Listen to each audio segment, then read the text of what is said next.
প্রিয় দর্শক বন্ধুরা, উঠে আসছে অত্যন্ত গুরুত্বপূর্ণ খবর। প্রাইমারি 2009-এর নিয়োগকে কেন্দ্র করে আগামীকালকে কন্টেম মামলা। অনেকের কিন্তু ভাগ্য খুলে যাবে।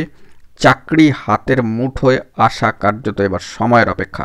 পিটিশনার ভিত্তিক চাকরি। বন্ধুরা, এই বিষয়ে উঠে আসছে কন্টেম মামলা নিয়ে অত্যন্ত গুরুত্বপূর্ণ খবর আপডেট আগামীকালকের জন্য। সবটাই আলোচনা করছি কেসের স্ট্যাটাস সহ।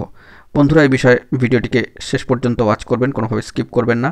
স্টিল নাও দেখবেন এবং চ্যানেলটিকে সাবস্ক্রাইব করে নিয়ে সঙ্গে থাকবেন। চলুন কথাবার্তা না বাড়িয়ে আমরা মূল টপিকে ফোকাস করি।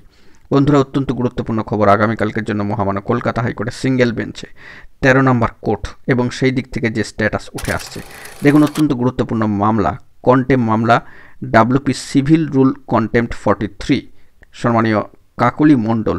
গুরুত্বপূর্ণ এই মামলা নর্থ 24 পরগনা প্রাথমিকের ক্ষেত্রে 2009। অত্যন্ত গুরুত্বপূর্ণ এই কন্টেম মামলার ক্ষেত্রে চাকরি কার্যত হাতের মুঠোর মধ্যে চলে আসতে পারে এবং সেই মর্মে এই মামলার যে ডেলি কজ লিস্ট তা কিন্তু চলে এসেছে।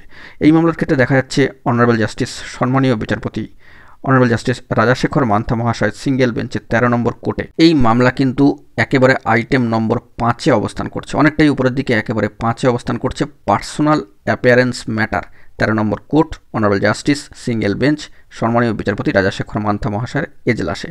অত্যন্ত গুরুত্বপূর্ণ নাটকীয় পট পরিবর্তন কিন্তু হয়ে যেতে পারে আগামীকালকের জন্য এবং সেই দিক থেকে দাঁড়িয়ে কিন্তু প্রাথমিকে 2009-এর নিয়োগের ক্ষেত্রে নর্থ 24 পরগনায় ভাগ্য খুলে যেতে পারে 800+ প্রার্থীর মামলাকারীদের, অর্থাৎ পিটিশনার ভিত্তিক। বড়সড় খবর আপডেট, চাকরি কার্যত প্রায় হাতের মুঠোয় আসা এবার কিন্তু সময়ের অপেক্ষা। সেই নিরিখ বা প্রেক্ষাপটটাকেই আমরা লক্ষ্য করব আগামীকালকের জন্য।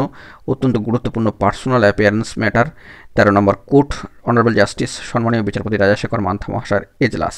দেখা যাক পরবর্তী ক্ষেত্রে কী আপডেট উঠে আসে।